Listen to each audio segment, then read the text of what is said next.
Hello and welcome to the latest edition of Lunchtime Learning. I'm delighted to be joined today by Nick Borgman.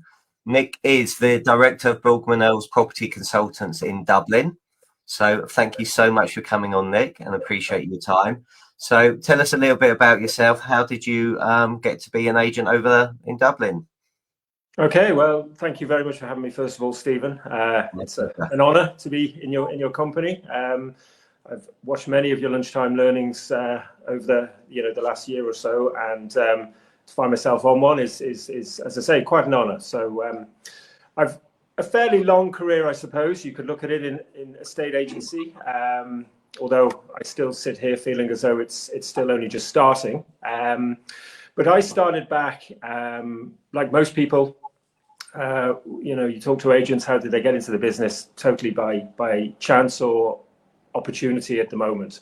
And I'd finished university, I'd done a degree there in Staffordshire University, where I'm from, in Staffordshire there. And my plan was to go and be a teacher. I missed the teacher training course deadline, which I needed to go on for the following September. So I had a year to wait till I could reapply. Saw a job in the local property paper as a trainee estate agent, and a friend of the family who was a manager of an estate agency, actually. And I just, with that connection, thought I'd go for this trainee estate agent role. It was an old company, Britannia Estate Agents, no longer with us. And I started as a trainee back in 1993. So this is my, let me do the maths, 32nd year now as an agent. And as I say, I still feel as though I'm only just starting, Stephen. But my first job, yes, trainee, and literally started at the very bottom of the ladder. I went in as a graduate from university, and I have to say, my first manager, a lovely lady. She was actually Irish, as it happens, which is a coincidence, as I've ended up in Ireland. But lovely lady, and she almost took me under her wing, I think, right from day one. And one of the very first meetings, one of the most important things I think she ever said to me, it sticks with me now. She took me into her office at the very start and said, "Nick, listen, I know you just graduated, you're well qualified in education, but I'm going to start you here as nothing, nothing at all, nothing about estate agency, and I'm going to show you absolutely everything in this office, how everything works, from every single little job that you would need to do as as a negotiator." Because she said to me, the important thing is here, if you know how to do every single job, when it comes to be your turn in the future to ask somebody to do that job for you, you can appreciate and understand what you're actually asking them to do. And I thought that was really important, and that still sticks with me now. So, I mean, like everybody, I started back in the day when it was before the internet. We were sticking photos on, typed brochure sheets, photocopying, sending, receiving faxes, all these sort of old antiquated things now. But it was a great grounding, and I was with that business for only a year, and then an opportunity came from another agency in the town, who obviously were looking for a junior valuer, a junior lister. And they approached me and asked me if I'd interview, and I did, and I got that job. So within 12 months, I'd moved. I'd gone to a neighbouring or competitor in the town. I'd gone with good blessing from my previous manager. I think she could see that I wanted to climb the ladder quickly, and she wasn't going to stand in the way, which was great. And off I went. I was 2 years then with General Accident Property Services. Again, old names of old insurance companies and building societies that are no longer with us. But I had 2 good years there, and again, rose in the ranks there to become a senior lister. And that's where I kind of cut my teeth in getting out of the office, listing, being sort of driven by targets, in terms of bringing new instructions into the business, and I had good training there, and I suppose on the back of working again well, I was then approached 2 years later by a company called Bridgeford, who you may well still hear about, part of obviously the Countrywide conglomerate, shall we say. But I was approached by Bridgeford's. They had a local office there in Stoke-on-Trent. It was our most southerly office at the time. They're mainly sort of Cheshire and into Manchester. And they had an office in Newcastle-on-the-Lyme in Stoke-on-Trent, and it wasn't performing very well, I don't think. Manager had gone, and they were looking for a new branch manager. So I was, 2.5, 3 years into a state agency, offered a branch manager's role. I think they took a chance on the basis that they could pay me very little, and things were going so bad in the office, it didn't really matter. I suppose they took a punt in a way, you could say. But I was hungry and I was young. It was my first management role, and I went into that office on the first day, whole new team of people, and had to sort of navigate my way around, obviously how things were going to need to be changed, and get my sort of foot in the door to see what needed to be done.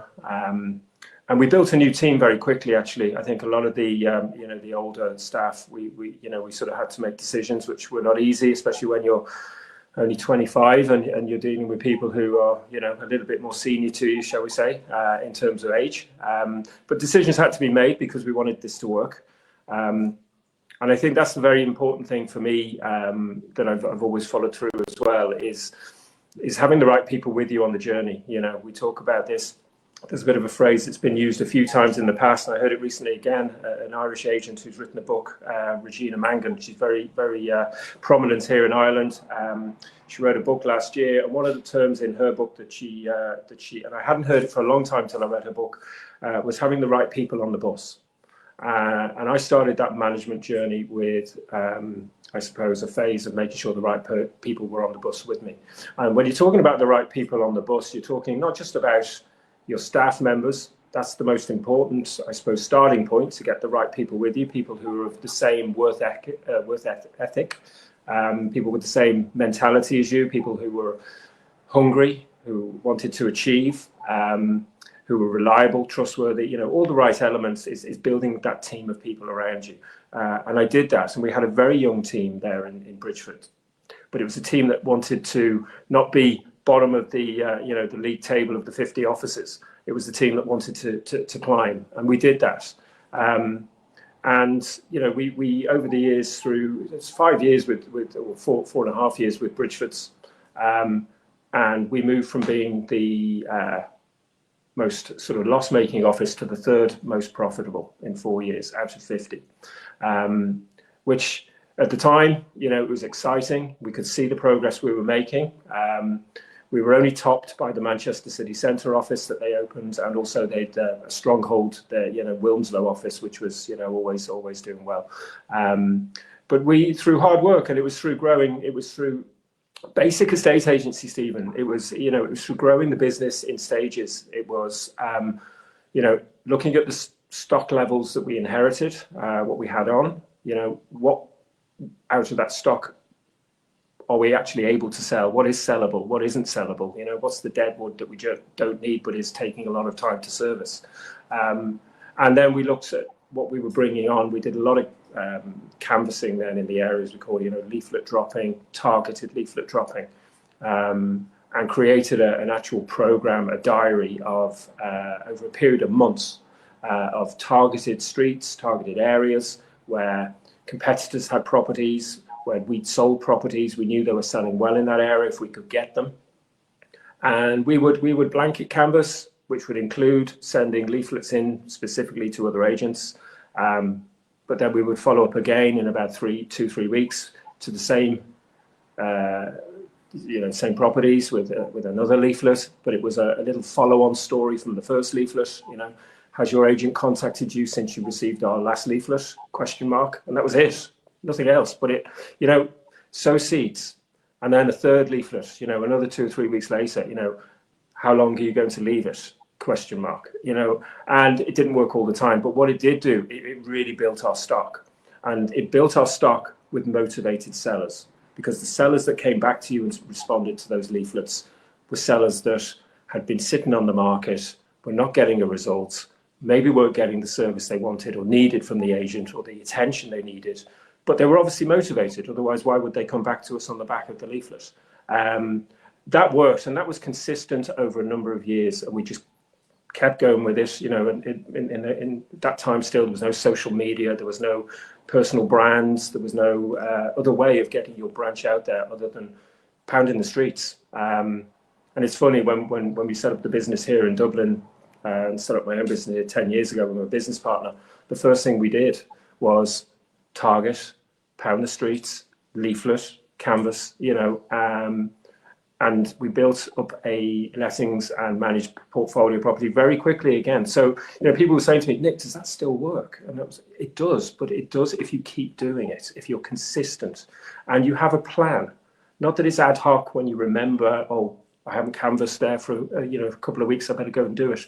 Have a plan and have a message on that plan that you deliver and following through with. So that worked very well. And so I finished up in Bridgeford's after 4.5 years. I suppose I got to a point there, we'd done so well, we climbed the table, and I wondered, you know, do I want to still be here? Am I still going to be here in another 4 or 5 years? You know, this is decision time for me. I was 28, 29 years old, or 27, 28 years old, and it was, am I still going to be in this position in 5 years' time? I was still young, hungry. I had an opportunity to move to London. And at that point I thought, okay, let's see what's available. I'm a branch manager, but I'll have a look at what's available. And of course, at that time, this was 2001, 2002. 2001 was Foxtons' kind of heyday in London. You know, they were really starting to sort of grow, initially, you know, expanding, and they were a company to be, you know, to be seen. If you wanted to work in London at that time, for me, it was, I want to go work in Foxtons. So I went down, travelled all the way down from Stoke-on-Trent to London, had an interview in that big office in Park Lane, was wowed, couldn't believe it. They offered me the position, but they were very clear and they spelt out, listen, you may be a branch manager where you are now, but that stands for nothing when you come here. You're going to leave all that behind. You're going to start at the bottom. You're going to be a, you know, sales negotiator in an office. It'll be targets. You're going to work 6 days a week. You're going to work 12 hours a day. And that's the way it's going to be. You know, if you're in, you're in. If you're out, you're out. But that's the culture. And I said, no, let's, you know, I want this. I want to go. So I did. I was very fortunate. I was put in their Islington office, which at the time was very busy. I was in a team. There's various, you know, teams at different sort of levels within the office, depending on your experience with them and time with them. So I started off in sort of the lower sales level, which, you know, you had a limit. You were only allowed to go out and show and sell properties up to, I think it was about 300,000 or 400,000. When you've cut your teeth there and proved yourself, then you were able to move up the ladder and hit the bigger properties with the bigger commissions. And that's what it was all about. It was all about commission. So that was a whole new world for me. And I went from the comfort of a job that I was comfortable in. I built a team around me, and I sort of, you know, made a big decision to leave that behind. But I think, you know, as I look back, you know, maybe it was a bit foolhardy, maybe it was brave, but without that experience with Foxtons, then I also wouldn't see, you know, I wouldn't be where I am now as well, because I think there was so many, I suppose, skills that were developed very quickly, you know, and those skills would be very much the, you know, closing skills, negotiating skills, you know, sort of getting deals over the line. I mean, it was a real numbers game in Foxtons. You didn't do the numbers, you know, you could be out the door very quickly. I'll tell you a story. I remember my first day in Islington, and I was introduced to a team of people sat at a desk. I was given a mobile phone. I was given a box with a load of blank applicant cards, and literally that was it. And we sat in and had a meeting there, and it was a morning meeting. My sort of team manager sat us around and was going through all the listings. After that meeting, there's about 8 of us around this table in the office, and Peter Rollins actually came in on that first morning. One of the guys on my team, he'd been there about 6 weeks. Poor guy. I mean, this is my baptism of Foxtons. Peter Rollins came in on my first meeting. He asked the guy to stand up.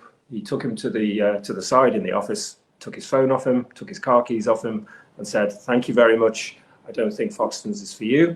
And off this guy went. And the bottom line was he'd been there for 6 weeks and he hadn't actually closed a deal. And that's how it was. I mean, it was a machine. It was a conveyor belt of people. And And it was then about, you deliver and you hone your skills quickly, you sink or you swim.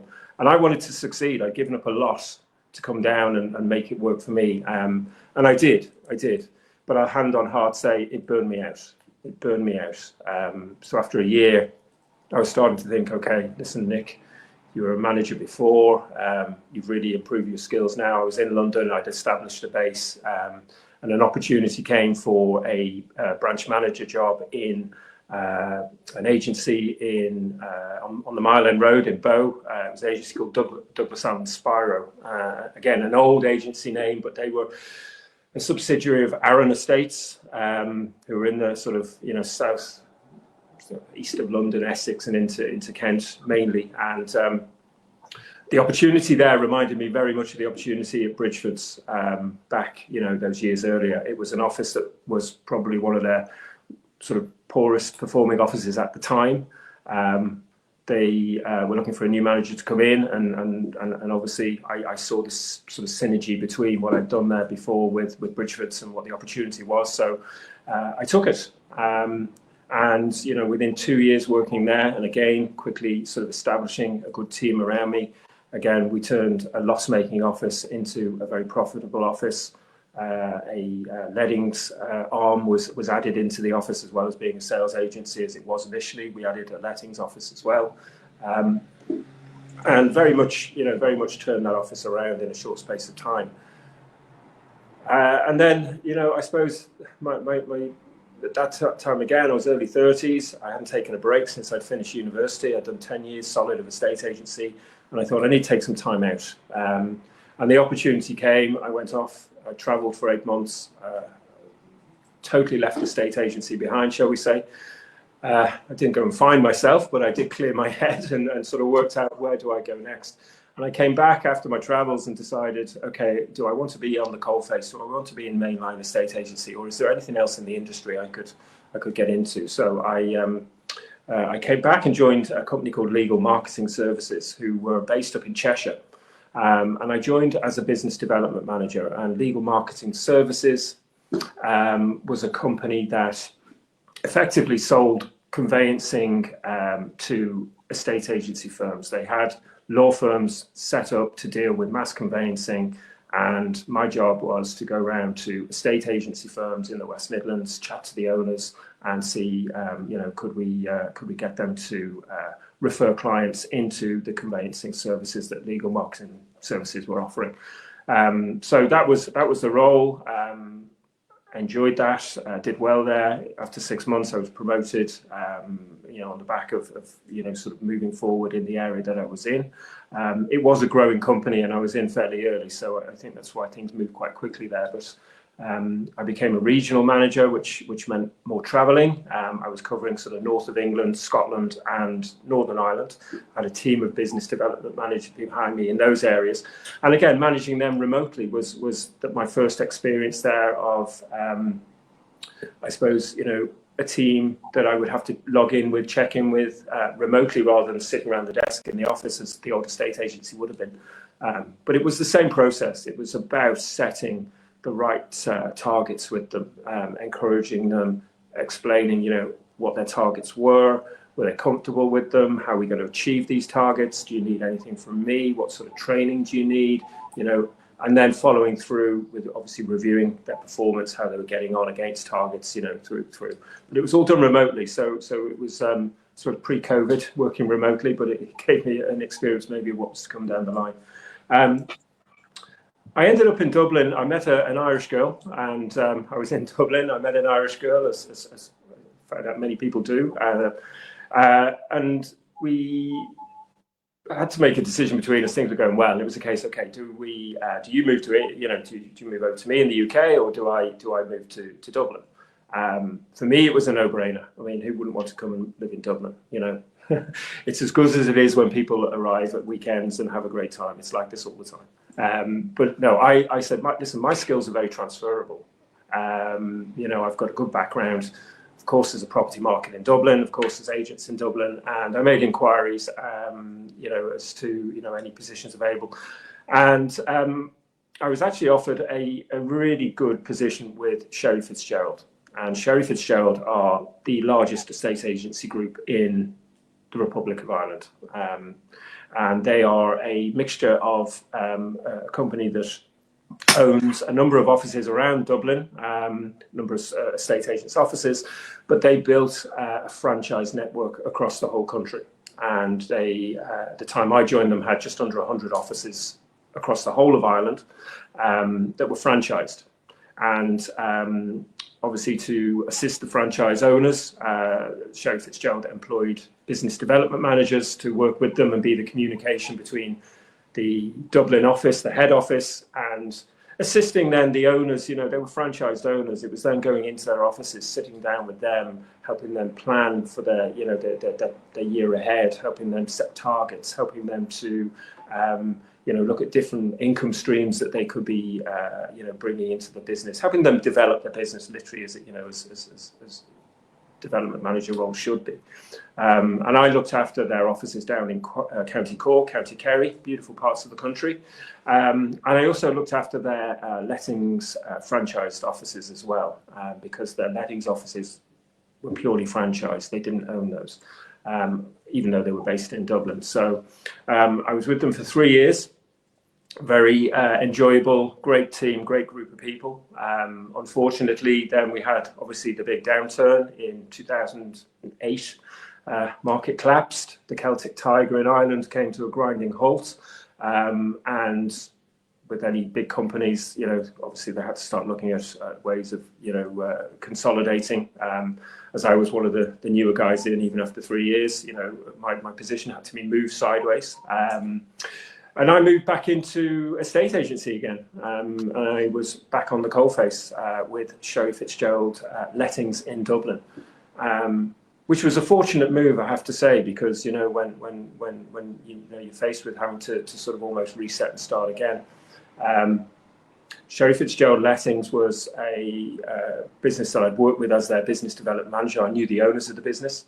They offered me a position in the office. They were busy despite the downturn. People still had to live somewhere. No one was buying anything, but people were renting, and it was a very busy office. So I was very fortunate because I went into very quickly a very busy office where, again, I found my way into the lettings market, which I hadn't had a lot of experience in my previous history. It was mainly sales and estate agency sales and management, not lettings. So really, again, four good years with Sherry Fitzgerald Lettings.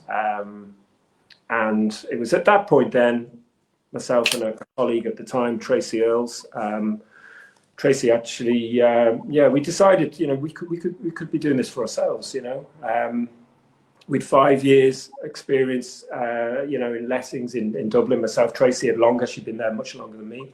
And we felt, we'd good experience. We could do this ourselves. Let's take the plunge.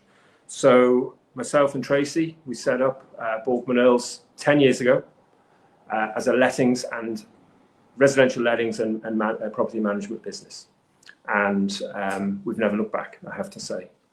My only, sort of regret might be we, maybe should have done it earlier. But, we can all say that. And there was many reasons why I didn't do things like that earlier. And it's worked out now. And yeah, we've built up a very successful lettings and management business over the first 5 years. In the last 5 years, we've expanded that now into a full estate agency sales business as well.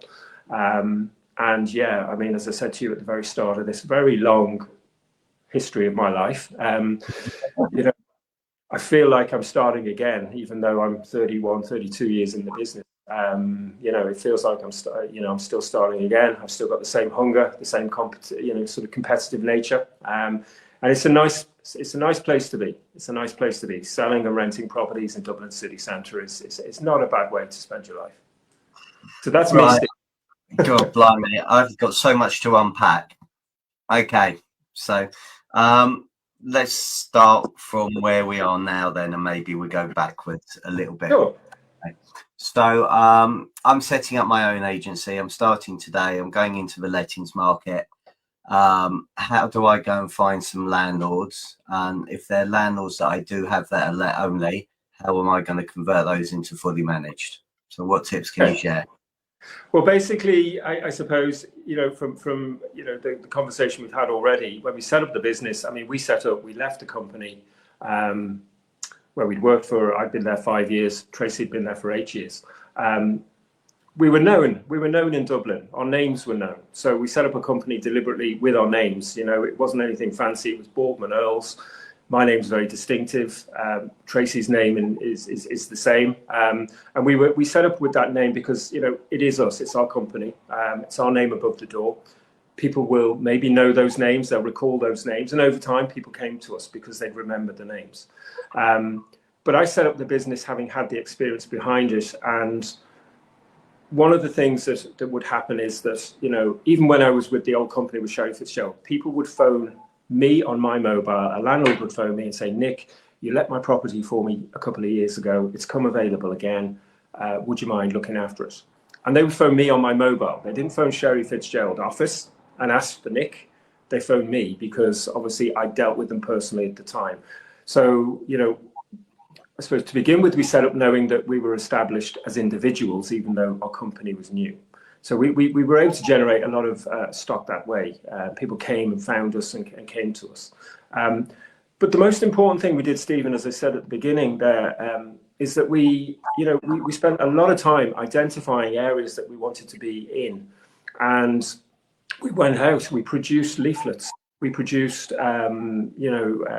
different canvassing material. And we went out and we literally, our first, few weeks were walking the streets. We weren't in the office. We were walking the streets individually, putting leaflets through letterboxes, speaking to people outside their houses. Almost felt like a politician sometimes. But it was talking to people, letting people know this is who we are. This is what we're doing in the area. If you have a need in the future, give us a call. And the very first property that Borgman Earls took on was actually on the back of leaflets that my business partner Tracy put through in letterboxes of the apartment development that she was living in Dublin. And she put a leaflet in saying, "Hi neighbour, just to let you know, I'm a neighbour in the building. I've set up my own estate agency. If you ever have a need for renting your property out, etc., I'd be delighted to talk to you." And I remember the time in the office, the phone rang. And we looked at it and thought, geez, what's that in the corner of the room? There's a phone there ringing. We answered the phone and it was a neighbour of Tracy's who said, "I got your leaflet. I have a property. I'm going to be relocating out of Dublin for a couple of years. I have a property that needs to be rented. Can you help me?" And off we went. And that was our first property. We got obviously the management on the back of that. And from there, it just, we kept going. It was consistency. And I think, one of the keys to anything like canvassing, marketing of any type, whether it's leaflet dropping, whether it's social media marketing, it's the consistency. And we kept that going. And very quickly over the first couple of years, we were able to build a good portfolio. We placed a few ads in the newspapers, we got onto social media once it sort of started to pick up. We established, like everybody, Facebook pages, Instagram pages, TikTok now, and all the rest. One of the other things that we did after a couple of years, one of the other things we did look at then was Google AdWords and paid advertising. Now, we worked out costings, what it would cost us to place Google AdWords, and we came up with a strategy for that. We engaged a digital marketing expert to assist us with that. So we knew what our spend would be, but we also knew on the basis if we achieved 1, 2, 3 new inquiries, what that would mean to our business in terms of fee income. And it was a no-brainer to push on with that. And after maybe 12 months using very specific Google AdWords advertising, we were again able to really sort of push forward with growing our management portfolio. And that was then, once we had that management portfolio behind us, that was then the stability for the business. When you have that recurring monthly income, to then look at bringing in other revenue streams, such as going into the sales market and expanding that way. So yeah. Great. You've mentioned my favourite C word a number of times, and there's a lot of people that struggle being consistent. What tips would you give to people to be consistent and disciplined? And I know when I was over in Australia, in May last year, and there were Yeah. 30 agents on stage. The same message was, it's all about, why are they successful? They're consistent and they're disciplined in everything they do. So for people that are watching this or listening, how do you become more consistent, whether it's canvassing, whether it's videos, whether it's on social media? What's the secret there? Well, I suppose there's no real secret. I think it's very much about making sure you and again, this is something going back very early in my career. It was about diarising. It was about blocking time out in your diary, in your week. Blocking segments out. And we do that for all various parts of the business. Obviously, canvassing, social media. It's marketing. It's such an important part of any business. Where is my pipeline of new business coming from? So you need to put in as much time into that as into any other part of the business, as far as I'm concerned, anyway. So it would be ruling out time in the diary, and then when you have that time blocked out week after week after week, it's planning within that time. What are the messages? What is the program that I'm going to do? And as I said, when it came to going back to the very basics of leaflet drops, targeting specific areas, specific streets, every single property that we sell, and even to the point when we started, every single property that we let successfully in a street, we would go and put leaflets down the whole street to let people know we've just rented in your street. You probably saw the signboard. That property's gone. We have various numbers of people still looking to rent in the area, professionals who are all vetted and very good, very, very keen to go. And we would push that message out, very simply. And again, it's a numbers game, and you have to believe that the numbers will work. They don't always work at the beginning, and that's where I think a lot of people drop off. They just stop. They think, okay, I've been doing this for 2-3 weeks, I've been doing this for 2-3 months, and I've got nothing from it. And that's probably right. But it's when you get to month 6, or you get to month 12, you start to see the fruits come back. And I think it's important, and that's the consistency. It's to not stop. The minute you stop, or the minute you miss a week, and you've time blocked in the diary, and you think, actually, I've an appointment, I'm going to go and do that. I'll leave the marketing till tomorrow. It gets forgotten. You don't go back to it. You've missed the week. You lose the momentum. And I think it's about consistency builds momentum, and from the momentum, you will get your success. But you have to keep going with it. Brilliant. It's hard work. It's not easy. I mean, I think some people expect things to land on the lap sometimes, from the very first leaflet drop. And I sincerely hope if anybody ever goes out now on the back of this and puts the leaflets through doors, that they do get something very early on, just to prove it does work. Thank you. I want to come back, and I'm just conscious of time, so I'm not going to drive you. I'm not going to drive you mad and ask loads more questions. But okay.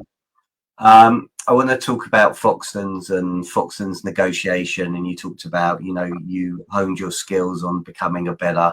I'm not sure I like the word closing, but maybe asking for the business and being a skilled negotiator. And one thing Foxtons are exceptional at is not negotiating on their fees. Yes. So can you share some tips on, whether when you were at Bridgeford and you were or becoming a senior valuer from a junior valuer, how you keep your fees up, please? And, because people always want to negotiate, and you have to understand and accept that. But I knew when I was up against Foxtons that, well, Foxtons charge 2.5%. So if that seller's happy to pay 2.5% to Foxtons, they're definitely going to be happy to pay 2.5% to me. Yeah, and I think the thing with fees, Stephen, it starts with, you have to believe in the service that you're offering behind that fee. Because if you don't believe in the service that you're offering, if you don't believe you're worth that fee, either as a business or as an individual standing in sitting in the living room with somebody, if hand on heart you don't believe in that you're worth that, you're never going to get it.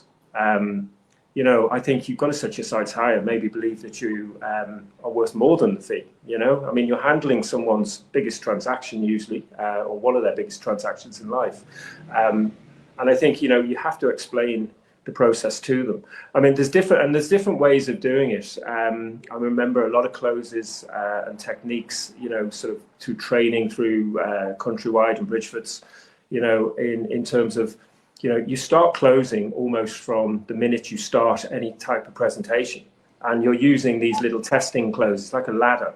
And you sort of say you go through the first part of your presentation, and at the sort of the very end of the very first part, you say, "Are you happy with that?" And if they say, "Oh, well, I don't quite understand," then you've got the opportunity to go back and explain everything to them. They'd invariably say, "Are you happy with that?" "Yes, I am." You'd move on to the next part of the presentation. You get to the end, and "Are you happy with everything I've just gone through?" "Yes, I am." "Great. Okay." And you're closing them all the way up the ladder to get to the end and then say, "Right, okay, this is the fee. Are you happy with that?" And, you're not going to get everybody to turn around and say yes, absolutely straight away. And you've got to be prepared for a bit of a backwards and forwards. But it's a negotiation as well. And, if you haven't explained something properly to them, maybe that's why they're not getting, you're worth that fee. There was a close that I heard, and I did use it once, and it was called, I think they called it the door handle close, and you get up and you sort of go to leave, and you hadn't quite got the business, and you turn around, you just put your hand on the door of the living room or the front door, and you say, "Just out of interest, before I go, and this is just for my own personal development now, would you tell me why you perhaps aren't going to sort of choose me to represent you?" And because it was a very personal thing, you'd usually get a response, and the response, whatever the response was well, maybe I haven't explained that. Maybe I didn't explain that to you well enough. Let me just explain that to you again. And it just gave you another reason. Again, it didn't always work, but it was not giving up. And I think perseverance as well, Stephen, is the thing with the fee. Foxtons, they were a machine, and they had the marketing budget that everybody would dream of. They had a brand. They were everyone's kitchen tables with their big glossy brochure, the big monthly booklets of all their offices and all their properties. They had the brand. They could, it was easier for them to fight for the fees. For independents or sort of agents, behind them, I think you had to fight a little bit harder. But again, it's like we said, it's consistency and perseverance. But for me, it was believing in your fee, Stephen. You had to believe you were worth it. And I still believe that today. I mean, it's the same now. I mean, I will never race to the bottom on fees. And I'll say that, I'll actually say that to a client. I say, I'm not involved. I don't want to get involved in a race to the bottom. This is my fee. I've explained to you and you've agreed with me that I can offer you everything you're looking for.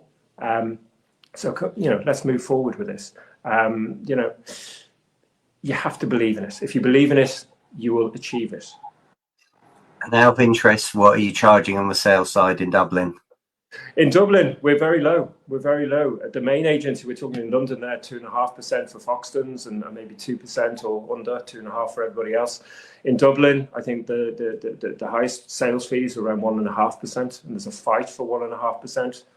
A lot of the agents will be somewhere between 1 and 1.5%. And we have relatively high property values here in the city centre. We're lucky. But it is. I mean, it's a different market. I mean, we'd all like to be charging what they charge in the States and what they charge in Australia and, in Europe. But, I suppose like all agents in Dublin, we do speak to each other as independent agents anyway. And we try and sort of say, listen, let's not fight each other to the bottom. Let's try and earn what we, what our fees and our services deserve. But it's a never-ending battle. Fees is always the one thing. But I think we also can get too hung up on it. And I think it's part of the job. And if you're not prepared to go out as an estate agent and stand behind your fees and negotiate and push for your fees, then it's one of the most important parts of the job. You shouldn't be in the agency. You've got to stand behind your fees and know that you're worth it. 100%. 100%. I just want to go back. You said at the start of your career you had a lovely manager mentor that helped you. Why do you think it's important for people to have mentors, support, and who can they go out to? Obviously, we got agents together here that support people, but it says, what's your take on having a mentor and having support around you? Well, I mean, I've experience of mentors here when we set up our company. I set up with business partner we set up 10 years ago, and both of us had only ever worked for somebody else. We'd never owned a company, we'd never set up a company. And so, we decided to take an opportunity to speak with a business mentor, which was helpful in that sense. But I think from a management point of view within agency, I mean, I was lucky. My first manager made a very lasting impression on me. I feel when I was a manager in the offices that I was in, and I built a team around me, we were a young team, young in age, but we were all hungry. But I hope that I instilled in them and, gave them the support individually. When we had monthly meetings, it would be about not just targets, it would be about, how can I help you? What training do you feel you need? Is there anything we can do? It's listening to people. And that's what you need with a mentor, is to bounce the ideas and to listen, and to hear how other people are doing things, what works, what doesn't. Can I adapt that into my business? And I think it's very important.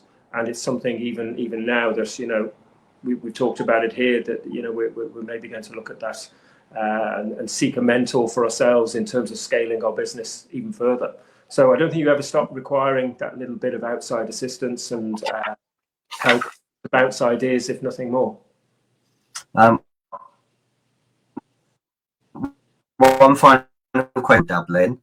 How do you find licensing, and how long have agents been licensed in Dublin, and has it made a difference? Yeah, well, the licenses, the license law was passed in 2011.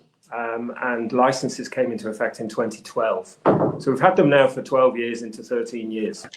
It was government legislation, and every property services provider in Ireland has to be licensed. Both as a company, you have to hold a company, your company has to be licensed. And as an individual within that company, you have to be licensed for the property services that you want to offer. There's different categories, so you could be licensed for sales on their own. You could be licensed for lettings. You can be licensed for property management, or you can have a license for all of those aspects, depending on what your agency is offering. You have to have your license renewed every year as a company and as an individual. There's fees that we have to pay each year to renew our license. And the other element of the licensing is that there is a government regulatory body that oversees property services providers. So, we had one there only a couple of weeks ago, also just before Christmas. Every 4 or 5 years, you can expect an audit of your business by the government's licensing authority. And they would come in and they look at a lot of the business in the practices. Are your files correct? Do you have the correct letters of engagement between yourself and the client that clearly spells out the terms of your business between you? So the contract between you and your client, there's a prescribed format that you have to follow and use. The auditors come in, they look at your client accounts, they look at your client account record keeping, they look at your anti-money laundering, sort of procedures within the office. They look at every aspect of your business, and obviously then there could be spin-offs on the back of that where you need as laws change as well. You need to sort of always stay ahead and make sure you're up to date with any changes in the legislation as a property service provider that you need to act on. But you have to do CPD hours every year, minimum CPD hours to keep your license. Individually, you pay €100 a year to renew your license, and you pay €50 into a compensation fund. The property services regulator is basically the governing body that the public, the consumer, can go to if they have a complaint against a property service provider.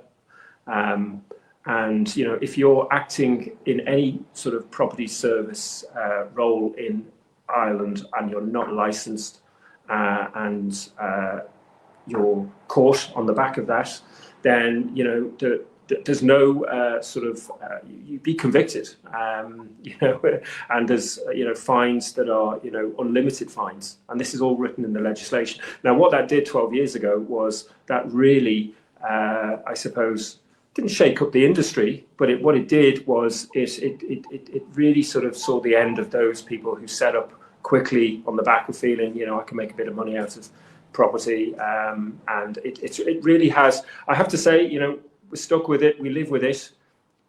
We can moan about it now and again, but I do think overall, I think the whole licensing process, it's something that, you know, has given reassurance to the consumer. The agents themselves, you know, we know we're doing things correctly, we're doing things ethically, we're doing things right, and I think in that sense it works for everybody. But it is a transition; it takes some getting used to. And you know, I've to renew my license personally in the next couple of months, and you know, I have to have tax clearance. I, you know, have to have all these various things that you have to, you know, provide to get your license renewed. Well, it sounds onerous, but it's not. I know. Well, the big question is, will Roper ever come in